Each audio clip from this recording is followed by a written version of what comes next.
Hello, I'm Carey Anne Nadeau, founder of ODN, and we're back with Profiles in Risk, a podcast that enlightens the world of risk around you. Each episode, we explore insurance through the stories and experiences of the most influential thought leaders, product developers, and entrepreneurs modernizing the insurance industry. You can find more content at odnsure.com/thegolfcourse or show notes on insnerds.com. Enjoy this episode. Welcome back. This is Profiles in Risk. I'm Carey Anne Nadeau, your host and founder of ODN. Today, I'm joined by a fantastic guest, the co-founder of Coverwallet, Rashmi Melgiri. Welcome to the show, Rashmi. Well, thank you. I'm about to say welcome. Thank you for having me on. Thanks for welcoming me back as well. I appreciate that. I'm so excited to have you on the show today, not only because you're a co-founder like myself in an insurance technology company, but you're doing some really epic things to transform the way that we provide insurance to customers. And really, I think, shining a beacon for the rest of the insurance industry to show them how it can be done differently. So thank you for joining us today. Absolutely. Excited to be here. Thanks. Cool. Well, for those that may not know about Coverwallet, I know you probably got the elevator speech down at this point. I would love just give a brief introduction as to what you do for that audience. Yeah. So what Coverwallet is an online platform where the easiest way for a small business owner to understand, buy, and manage business insurance for their business. Now, why that's interesting, I always joke that I hate giving that pitch because it sounds like it's 2002. Like, oh yeah, we built an online way to do something. Like, yeah.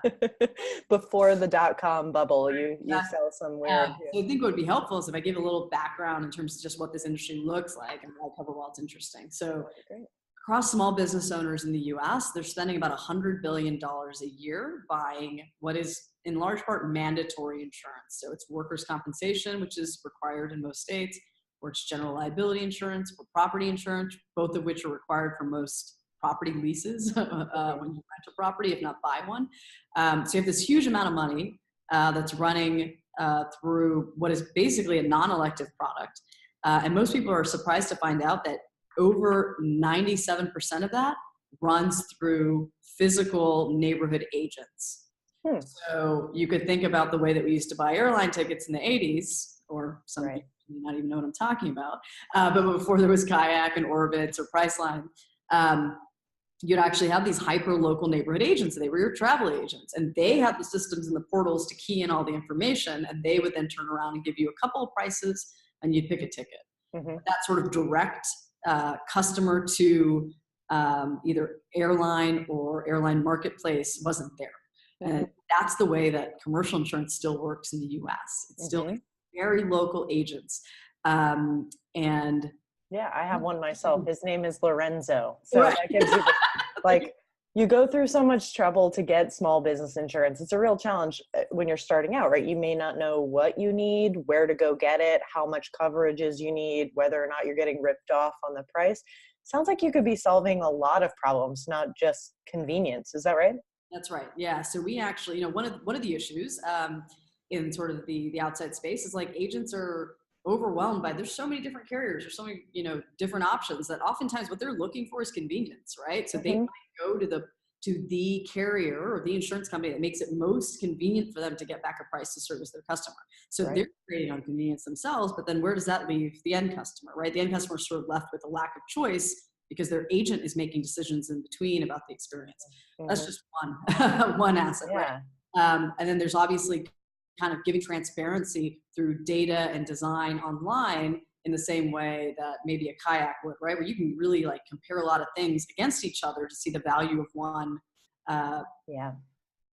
airline ticket versus another. We're doing the same thing with business insurance, right? You can actually see prices, you can get comparative quotes, but you can also go through all the coverage in a really well-structured, well-designed way so you can make an intelligent decision. And then to your point, really, convenience, right? You can do this at 2 a.m., which a lot of small business owners are very thankful for. Most small business owners don't have a risk manager or someone whose job it is to buy insurance, right? They're the ones doing it. And that's outside of their regular business hours, plus doing payroll and accounting and all that stuff after hours. So just the idea of being able to do that in a self-service way, off hours, has been a big advantage for Coverwallet, or something we've really added to the market versus neighborhood agents who are, again, just another small business owner, right? Yeah. And it strikes me that like a lot of what you're sharing is based, not necessarily based on, you know, your learnings as a company, but your experience maybe trying to get small business insurance or conversations with business owners who inform you about those struggles. I mean, is that really, I think your company kind of differentiates itself a lot on the design thinking component. I would love for you to talk about how that is really foundational to your company and what ways that it informs the decisions you make and how you sell insurance. Yeah, so it informs it from before day one, right? Yeah. So, you know, one of the sort of the seminal ideas behind why we went into this market, or seminal experiences, was my co-founder has been a business owner twice before. And so he's actually gone through the small business insurance process twice, both experiencing it as like a minor inconvenience and why isn't this online, and then as like a major inconvenience in terms of actually closing a deal, and insurance being one of the requisite items for the deal, and it being held up because this underwriter, this carrier was on vacation, and so it was actually like a delay until this guy could come back. And it's very human. It's very relationship based. A lot of it works that way. Yeah. You know, when we were thinking about starting something together, we went to business school together about 10 years ago, and reconnected 3 or 4 years ago and decided to start something. This was an idea we kept coming back to because on my end, I'd been a management consultant, and I just had been working with players tangential to the insurance industry. And I knew that when insurance companies would talk about the customer, they were actually talking about the agent, and they weren't talking about the end customer. And so kind of our experience has really pointed to like, there's a lack of sort of focus and design thinking on the end small business customer owner. Yeah. Focus between the carrier and the agent. But we're not sort of seeing it trickle all the way through. We thought that, you know, what our skill set was really good at was technology design and product design around like, how can we just improve the end customer experience here? Right. And fascinating, because it's really not necessarily an innovation to the product of insurance itself. It's to the process of delivering insurance. Yep. And that is a big part of when we talk about that a lot, the product is not only that policy or the promise that you have that claim will be paid in the case of an event. It's actually the process, because it is quite a process. So like, it is part of the product, right? It's part of the buying insurance. Business owner to business owner. Yes. And any business owner listening into the podcast will probably like try to look for a bottle of something to have a sip of, just at the thought of having to go back through the process of getting business insurance. I don't look back on the experience fondly, but I'm grateful for Coverwallet now. So what was the first problem you set out to solve? When you got together, you thought of this idea, but I always think of entrepreneurs, or at least the best entrepreneurs, as those who go to market with their ideas, not just think of a great one, but like go test it, go poke holes in it. So was the first idea the idea? Did it evolve? Sort of what was the first step? Yeah. So the first step was, we knew we were going to do this. It was a lot of self-education. Neither one of us is from this industry. So a lot of learning about the industry. We really tapped into our network, right? Folks that we went to school with, or we knew, or even just some blind outreach and saying, hey, like, we'd really like to get involved in this industry, and making connections and then learning. That was just a really big part of it, having, keeping our mouths shut and our ears open and just saying like, yes, tell me what is good about this industry, what's bad, and like learning as much as we could.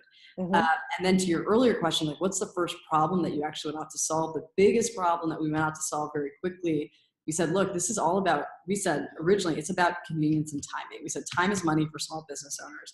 On average, with a typical brick and mortar agent, they're taking more than a week to return a quote. We're going to beat that. We're like, we've got to be under a week. If we're not under a week, what are we doing? Right? So even without any integration, without any technology, part of our hurdle is just like, we got to do it faster, right? It's got to be one of the main value propositions that we're working on. So inside of that, I got licensed as an agent, Okay. There was a lot of stuff that went into that. Yeah, that's not just a small feat. There was a lot of work involved there. Sure. But that was the very first metric we're very data and metric oriented here. That was the first metric we said, we gotta improve this. I feel like there's so much meat left on that bone too, that like a lot of innovation in insurance has focused on sort of customer now. I think you've done a great job at Coverwallet to transition the way people have thought about the customer from the agent to the actual customer, the end user. But this question of efficiency strikes me as one where there's still a lot of opportunity to help sort of transform not only how we deliver insurance, but how quickly we respond. Doesn't seem like a problem going away with millennials. So I'm curious for your perspective. Is the first metric, is it now a different bar we've set that, you know, a week used to be normal, now it's 24 hours, eventually it's going to be instant? Yeah. So for us, it's primarily instant, right? We've built all these integrations now. Folks can see multiple quotes like that online, and really it's up to them whether they buy them there or they call in and ask questions, but it is instant. Right. There's no separation between giving us information and getting a quote. And that's got to be, sorry to go a little off subject here, but that's got to be also incredibly beneficial to the sort of ROI of your company, right? Like how much time you spend actually administrating the process of getting insurance is probably more lucrative on the back end for any insurance carriers who might be listening in to find those operational efficiencies in delivering a product to customers. Absolutely. And I'm really glad you bring that up because, you know, a lot of folks will talk about, oh, are you replacing or are you competing with carriers? But I mean, it's like, you know, really small business insurance is measured by two metrics in terms of the profitability for the carrier. One is the loss ratio, which is the claims that are made against the premium that's paid. And the other is the operating ratio, just like how expensive is it to kind of own a customer and acquire a customer. The loss part of this segment of insurance is fantastic. Small businesses really don't do that badly. So like their loss ratio is great. And what they'll complain about is it's really hard to make money on a small policy, not because of the losses, but because of how much human effort goes into it, right? And so that's where we've really seen the love from the carriers is like we really brought technology to this such that the acquisition of the customer is easier, and then this ongoing servicing of the customer. And a lot of that we've done by just providing a platform that makes it really easy to self-service, right? You can actually go online and, you know, if a lot of folks ask why now? I'm like, well, why now is because we have a generation of small business owners who actually prefers it. Actually do it themselves and wait until, you know, 9:30 a.m. to speak to someone, right? Absolutely. 10 years ago, I remember going to conferences in this space where we had the conversation of whether or not mobile was going to catch on because did everyone have a cell phone? Right. You know, that has changed. You know, that's almost the dark ages at this point. I think you're really pushing the paradigm further along to say not only does pretty much every small business have access to the internet, but they prefer to use the internet in engaging and acquiring services. Right, exactly. That's great. They would love to do, if they can do 75% of the process on their own, they'll do it. And then but they don't need to call us for, you know, basic stuff, right? And like, we're happy to. We have some people who are on the road and they'll call and like, hey, great.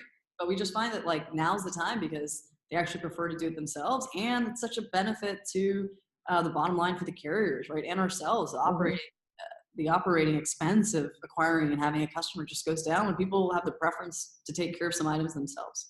Right. How did you acquire that knowledge, right? Like it seems so, you know, in hindsight, 2020, so obvious. Like, of course they want to buy but how did you figure that out? Yeah, I would say we probably were a little like, it's obvious from the beginning, like naively. Okay. Right. It's not hard to predict the future. If it's not online, it will be. So we said, okay, it's like, it's gonna go online and it's going to be us. Now, once you get into it, man, it's incredibly tough. And there are a lot of really good reasons why it hadn't been done. And there's a lot of really good reasons that it even took us a while to, you know, get some momentum. But we definitely have this idea that like, when you look at all the basic functions of running a business, whether that's accounting or HR and payroll, you just saw this trend that small business owners were more and more gravitating towards online platforms rather than having their trusted advisor at a brand name shop. And the one place I always love to go back to is, this isn't necessarily small business, but TurboTax. I mean, you have something that's incredibly complicated that people really don't want to understand, but it's just a have to. And if you build an online self-service platform to do it, people are like, okay, great, I can just get it done. You know, I don't need to sit down with someone and have a whole conversation. So I just felt like there's a lot of evidence for that sort of naive notion that it's going to go online, it's going to be self-service. We just saw a lot more. We saw industries that were as equally complicated, as equally entrenched in trusted relationships go that way. And so we thought there's absolutely a path here. Well, I'm impressed because it takes some clairvoyance to do that. And then it takes the hard work and grit of doing the market research, testing your assumptions and figuring it out. You know, when you first started, it sounds like it was just the two of you, maybe around a dining room table, figuring it out. And we all have our dining room table moment, but thankfully, and congratulations, Coverwallet has grown to now over 200 employees. Is that correct? That's correct. Yeah. Wow. And so that majorly changes sort of, you know, the evolution of your company. It's a big company now. Yeah. Maybe you could touch on a little bit about how that evolution, you know, bumps, hiccups along the road, but like where you are now, you've landed at a big company and it sounds like even expanding from here next. Yeah, that's right. So, you know, there's really no hiccups. It's been all smooth. And oh, great. Any investor listening, that's right. It's been completely linear, just positive slope. Yep. Fair enough. I mean, you know, I would say the biggest hiccup was, I mean, the timing was so perfect in retrospect. But I'll tell you, we started the company in the summer of 2015. A lot of what we were doing was talking to carriers first and foremost, right? It's basically a two-sided marketplace. You have your small business owner. The want was there. There was no question about them wanting to buy stuff online. What was not there was the other side of the market, the carriers having technology or a desire to go online and to have an omni-channel approach outside of the physical brick and mortar agents. And so one of the, you know, the initial hurdles was actually a pretty consistent message from a lot of major insurance companies back in 2015 that they didn't want to be online, that the online customer was a bad customer. The online customer was a customer who couldn't get insurance from their neighborhood agent, and so now they had to go online. And so going back to my naive like notion, this has to go online, it absolutely did from the end customer perspective, but how much of that was going to be held up by sort of the product provider, right? Right. Because you have channel conflict, you have all these things going on. So I was getting through those conversations and building the case more and more, largely built on data. I mean, 70% of small business owners start the search online. Absolutely a desire to go online. What happens is they put in their zip code and then they're told to go to that neighborhood agent. Right. And so, I mean, I felt like it was sort of, we just entered the market at the right place where there was a lot of folks internally at those companies, you know, us beating the drum saying this absolutely has to be an omni-channel approach for you guys because sort of the incumbent big carriers, if you're not going to service this, you're going to have upstart carriers who just get an influx of capital and say, hey, we'll be completely online, right? Just kind of like digital banks in the early 2000s, right? Right. If you're not going to go online, someone else is going to do it for a lot less and get investors behind them to eat your lunch. Yeah. Exactly. And so I would say that was the initial hurdle, just breaking through that status quo mindset. But after that, I mean, I always joke in 2005, we couldn't get like a carrier to slap us in the face, right? Like it was like hard to sit down and like have a conversation about having online distribution, right? And now we have a whole queue of carriers who want to integrate with us. And it's really about us picking and choosing the right things to prioritize. But that was definitely one of the hurdles. Yeah, I always want to celebrate success that you're able to sort of up, around, under, through, get through those hurdles and also just recognize that it's a hustle. Like it's figuring it out. And it sounds like it sounds like it's overnight success, but there's certainly all these sorts of challenges that you have to be creative and figure out and just grind through. But it sounds like now where you're at, Coverwallet's sort of poised for expansion. So we're right at the end of 2018. Curious to know sort of what you got in your back pocket and where's Coverwallet going for 2019? How are you expanding? All right, cool. So we talked a lot about what we do, which is primarily what we do is have an online platform to service small business customers. So you have a shop in Hoboken, New Jersey, and you can go to coverwallet.com and actually get a policy.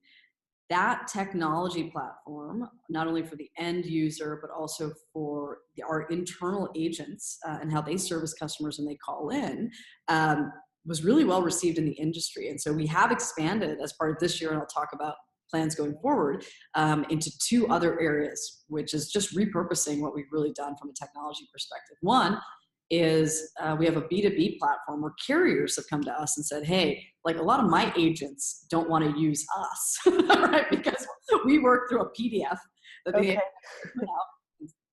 fill out. Help us sort of white label something that works. Right, exactly. And so they actually wanted to talk about using Coverwallet technology and mindset and design to make it a better ease of use for their agents, right?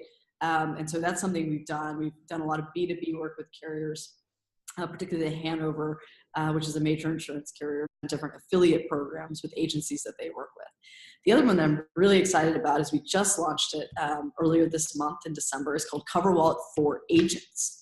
So going back to that, really we're over 97% of the dollars actually flow through is the brick and mortar agent plan, right? We've got a lot of inbound interest from day one of agents using our portal to get a quote and then calling us and saying, is there any way I could sub-license under you guys so I could actually sell this to my customer? Right. And we weren't able to do it, right? We were so focused on the end customer. But at this point, we've actually built out a platform where we're like, yeah, you can. You can be you can use the Coverwallet platform to service your customers. So now you have neighborhood agents who are part of the Coverwallet ecosystem that when their customer sits down with them, they're actually, instead of doing a PDF and a fax and waiting a week, they're able to service them right then and there. Mm-hmm. So that we just launched. You can look for that to grow wildly in 2019. We actually have a backlog of folks that have, or agencies that have signed up to be part of that platform. And then the last piece I want to talk about is international expansion. Oh, wow. And, I'm like just in the same conversation, talk about like the dining room in 2015 to talk about going international. Yeah. But this year in 2018, we worked with Zurich Insurance, it's one of the largest insurance companies in the world. They've never gone direct online. We are their direct channel in Europe. So if you're a small business owner and you have a coffee shop in Madrid, Spain, and you go online looking for insurance, you will find Zurich powered by Coverwallet, and you can get a quote instantly as opposed to going through a traditional route. And you can look in 2019 that we'll be expanding to even more countries and areas of the world with the Coverwallet approach. I have so much to dive in on there because there's so much there. Congratulations on these multiple fronts. I think one thing that jumps out to me in particular is sort of the way you worked with agents, with carriers, with folks internationally. A lot of new sort of insurance technology, the fear is that they'll disrupt some sort of existing, very personal relationship. And I think it's quite a needle you've thread to find an opportunity to sort of integrate with these folks and solve multiple issues from multiple points in the value chain. Was that your intention originally? And is that the direction that you're going in? I don't think it was the intention, but looking back, it was so obvious. So, I mean, nobody likes the 27-page PDF. The carrier doesn't like it. The agent doesn't like it. The customer, no one likes it. Right. Oh, keep that. But everyone insists on having their own too, right? There's a 27-page version. There's a 23-page version. There's a 29-page version. Yeah, exactly. So like all we've really done with technology is we've made the mundane parts that everyone hated go away, right? And that has just paid benefits to the carrier. It's paid benefits to agents. It's obviously paid benefits to the customer. But that's all we've done. We haven't really replaced the agent. We always say that our model is high tech and high touch. So yes, our agents are on the phone talking to customers, but what they're not doing is putting you on hold while they fill out a form on your behalf, right? That's all done. They're talking to you about coverages. They're educating you. They're helping you figure out the system, whatever it is. But it's not this low value interaction. It's a really high value interaction. That's all we wanted to do. And I would assert that's what the carriers and agents would rather be spending their time on as well. Yeah. And I was going to ask why focus on this problem. I feel like you jumped the gun with the answer. It's a great point. I think curious to know your perspective on so let me back up a half step to say, I think that was an education for me when I figured out what actually happens when you submit one of these 29-page forms. You mentioned sort of somebody transcribes it. Maybe we should take a half step back and just say, like, what is the process today? And what does it look like this year with Coverwallet, with sort of new products coming online? How does that change? Yeah. So the process today, a typical process would be in, sort of a smaller agency. You might sit down with that agent. They'll ask you a couple of questions. They're incredibly brilliant and have a lot of this mapped in their mind, but they'll say, you know what, I think so-and-so is a good carrier for you. Mm-hmm. They'll then hand you an application and you'll fill it out, or they will swivel around their chair. And if that carrier is online, and not many are, they'll be asking you questions and keying it in. Mm-hmm. Right. At the end of that paper application process, they're faxing it in, and then that carrier is going to key it into their underwriting system and see what the machine says. Mm-hmm. After the machine says what it says, then a physical person who's an underwriter will review it and decide if that quote is good or if it needs to be adjusted. And in many cases, there just won't be a quote because it'll be denied, right? In the case that the carrier's online, it all depends on whether they actually have a quoting system online or if this is just a way for them to have you key in the information instead of one of their people, right? So there's a whole spectrum of what is actually being done online. And some of it's simply having one person do the key in, but there's still the manual work of underwriting. Right. And so that's really like what's driving all the delays over there. Mm-hmm. You talk about Coverwallet, what we've done is we've integrated all the way. So the keying in happens by the end customer, right? They're filling out a small application online that Coverwallet has provided. And at the end of that is hitting the rating engines of different carriers that we have integrated with. And it's returning quotes instantly. So the next screen that they see is a quote from 1, 2, or 3 carriers, and then all the details on the product coverage.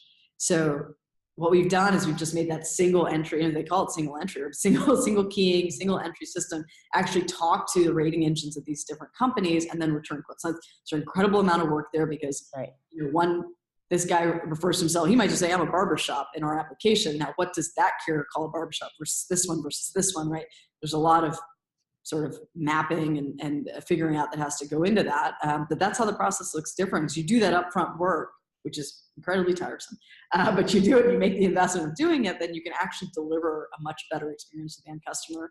And again, I would argue for the carrier as well. Yeah, and it seems like such an archaic process to have multiple sort of key-in entries usage of a fax machine, but it is pretty industry standard, as you mentioned. I think the last time I checked, asked around myself, did a little bit of user research, about 40% of quotes hit an automated rating engine, so they're able to return an automatic quote. 60% still go through a manual process, and that's pretty industry standard. Some carriers do better, some carriers do worse. So with the success that you're seeing in, driving more business to your platform, getting more customers engaged, getting people happy and excited about buying insurance for small businesses, are you finding that that's actually driving change on the insurance carrier side too, to provide more automated quotes? Because I feel like on their side, there may be a little bit of reticence there and comfortability and sort of the security, as you mentioned. Is this a barbershop, or is it a barbershop that's actually like making TNT in the back room, or like a daycare that's also like baking, or some, crazy combinations that might exist? So I'm curious to know, like, do you think that what you're doing is also driving change within the carriers to increasingly automate? How are you seeing that manifest? And we're pushing a lot of that, right? So yeah. When we first start integrating with a given carrier, oftentimes what they're doing is saying, these are the classes or class codes that I will make available for online quoting. Mm-hmm. Right. Subset of what they allow out in the brick and mortar world, right? Right. Or even to us if we use their portal. And so what we're able to do is we'll still do some amount of non-online binding or quoting for customers. Mm-hmm. And over time, we've just shown them, look, we've shown them that these are good books of business. There's no reason not to turn it on, right? Whatever concerns you had about this class, et cetera, we can alleviate those. We can do that through technology. We can have a call with you every week to review these, whatever it might be. But we've really been doing the nitty-gritty auditing of everything that comes through Coverwallet to show them that it's not the case that, bakeries are okay and barbershops aren't. But we can show you, and we can even get more granular. Barbershops that have these characteristics are fine. Let's add it. Why not? It's better for both. Right. And so again, this is one of our mindsets, just incredibly data driven. We just show them the data. It's hard to argue with data, right? It works. Let's just add that. Let's add this to the integration. And are they able to then sort of grab data from your side as well? Is that a fluid process? Because I'd imagine there's some amount of personally identifiable information around claims or experiences with the customer that the carrier would be pretty close to chest with? Yeah, so we're only sharing unanonymized sort of, high level Aggregate. Okay. level class codes, et cetera. And the carriers don't reach in and grab data from us. There's definitely a wall there. So we use data really as a strategic asset, right? To push the envelope on the things that we think are really important for the end customer experience. Now, are you seeing, you mentioned sort of don't be afraid of barbershops. You may have been afraid of barbershops before, and we're using that as an example, but I'm curious with sort of new industry coming online, things like food trucks that nobody knew how to write, or like home-based businesses, like all of the computer technology consultancies coming online. If there's classes that you're seeing and sort of, are you able to sort of and see the future in a way about like where and how the insurance industry can expand profitably? Yeah, it's such a great question, right? Like, oh man, so the insurance industry it's all about class codes, either NAICS, SIC, or ISO, and then every carrier has their own. And like, you talk about home-based businesses, but it's like startups. Like, how do we had a company that was like an Uber for massage, right? Anywhere you were, the masseuse would come. It's like, sounds great. How do I sign up? But I feel bad that they need insurance. Yeah. Good luck. So, as you start to see more innovative companies, this is really where I think just the strength of our carrier relations at this point, like having done good by them, it allows us the platform to have a conversation around like, hey, startups, like let's talk about a way to do these efficiently. The guys said small businesses were great from a loss ratio. Startups are even better. VC-backed startups are like, mwah, for insurance companies. Right? I love it. Yeah. Just speaking to do these, right? And again, it's all a conversation. It's a collaboration with them because look, they're the ones taking the underwriting risk. Like we're distribution, very clear about who we are in this equation, but we have to work together and actually make this seamless for the end customer so they choose us, and also profitable for everybody who's in the chain. I would say, I would just share that I think one of the most gratifying parts of being a founder of this company for me is honestly all the folks who were part of the more traditional parts of this industry, whether they worked at a carrier, an underwriter, or a more traditional agency who've come over. This is on my mind because we've had our series of holiday parties recently, and so I've got a chance to speak to a lot of people in a non-work setting. And they talk about just how much more gratifying the job is here because technology has alleviated the horrible parts of the job, right? They would talk about how not mind-numbing it was to do all this administrative stuff, and how so much more of their time here is actually servicing customers or speaking to customers, and making real decisions on behalf of the customers, acting like a broker, as opposed to a typist. And that's been really gratifying to me. It's just like you can see an impact in the people who've chosen to work here and the quality of their life, and the fact that technology has brought something to them individually, not just sort of to the industry at large, sort of the industry. And so that's the last thing I'd share with you. Yeah, it inspired another question too, because you've talked a lot about sort of design thinking, but also relationship building in this industry. So for companies starting out, I mean, holiday parties are a great way to sort of get everybody to sort of take off the jacket for a minute, but curious to know your perspective. It sounds like that relationship building, you mentioned being on the phone every week if necessary to talk through the audits with their customers, going to their Christmas parties, staying engaged, giving them feedback. Sort of how has relationship building really mattered for you? And in what ways could you give advice to others who are maybe starting off on that journey on how to effectively do that? Yeah. It's been huge. I mean, as a fellow MITer, I'm sure that at some point in your life, you're like, no, it's all in this book and I just got to read this and I'll figure it all out, right? It's an equation that has a solution, and if only I can figure out the proper components, we're good. I've been there. And I would just say, as I've gotten more experience, like it's so much more efficient. There's so much more you can learn. There's so much more richness in a conversation with someone than there is in anything you could pick up. Right. Now it takes both, I think, to be successful, but there's so much texture and richness in actually having a conversation and having the back and forth about what works and doesn't work and what would you improve and what would you change. That's what I would point to in terms of relationships. So I would say it was fundamental in terms of starting the company. Now, obviously, I have co-founders that came out of a relationship, right? We were friends and had a lot of mutual respect for each other. But then even just starting the company, we were able to tap into a network of people that we knew, or people who knew people around getting our feet wet in this industry. Internally at the company, I mean, if you spoke to anyone here, one of the things that they really like is how much cross-pollination there is. There are not silos. Like, you will have, a customer service rep who started 2 weeks ago stop by and talk to the head of product and say, I think we really need to change this, right? And it's completely welcomed. It's what we want. The whole company kind of runs in this way where we really like that people are talking to each other and that they know each other, because good ideas come from everywhere.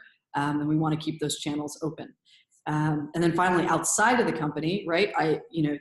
We're distribution. We're not the ones who are manufacturing the product and putting it on a shelf, right? We live in an ecosystem. We have to play well and understand that ecosystem in order to do well, right? It's a chain, and it's only as strong as the weakest link. So if anything's broken between us or the customer, or us and the carrier, or if that carrier has a technology provider other than us and we're relying on them, it takes everything being at 100% in order to deliver a good customer experience.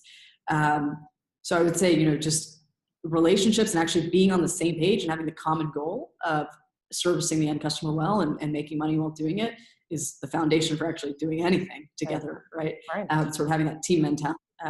The foundation for business, right? That the kind of coming together of somebody with a skill, that somebody who needs that skill, and finding the merge and the match. And I think you've done a fantastic job in building those relationships. I have one last question, and it might be too pie in the sky, but what does insurance look like 50 years from now? What if Coverwallet is infinitely successful? You start in small commercial and you take over the world. Sort of what can I expect when I'll date myself, but when I'm 80 or 90 years old, what is insurance? Yeah. Do you think about that? I do. Yeah, I do think about it, and I feel sometimes I'm too entrenched in it. Like, I can cut this part if it's too crazy, but I'm just curious, because I'm always fascinated by folks that think, again, not outside of the box, but a world without boxes.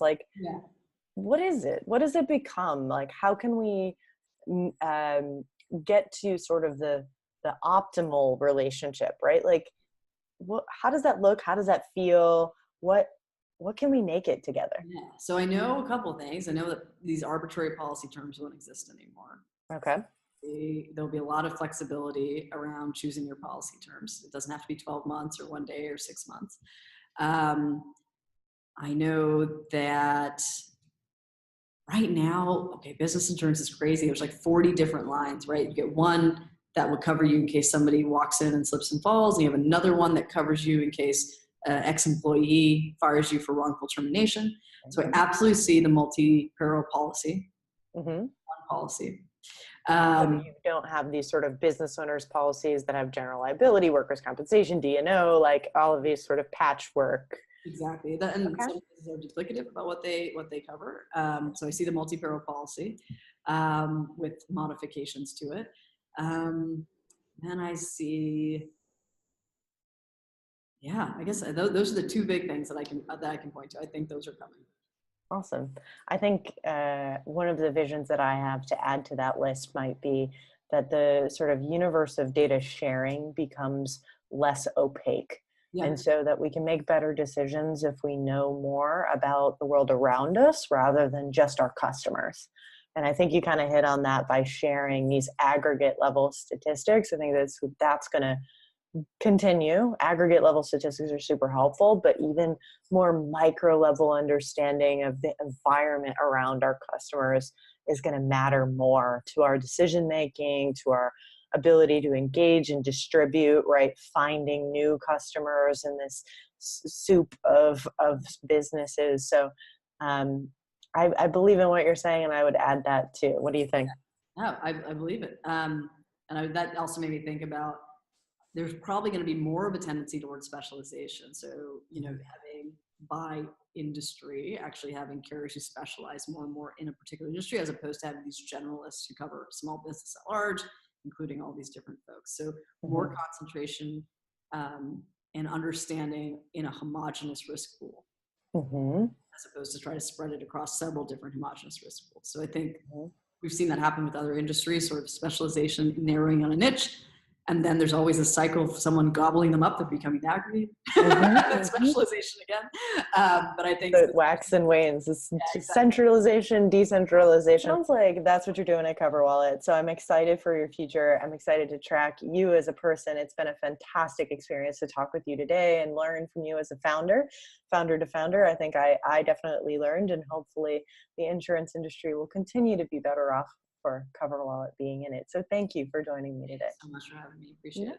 Absolutely. All right. Well, we'll see you next time. This has been Profiles in Risk with Carey Anne Nadeau and Rashmi Melgiri. Thank you for tuning in. Have a good night.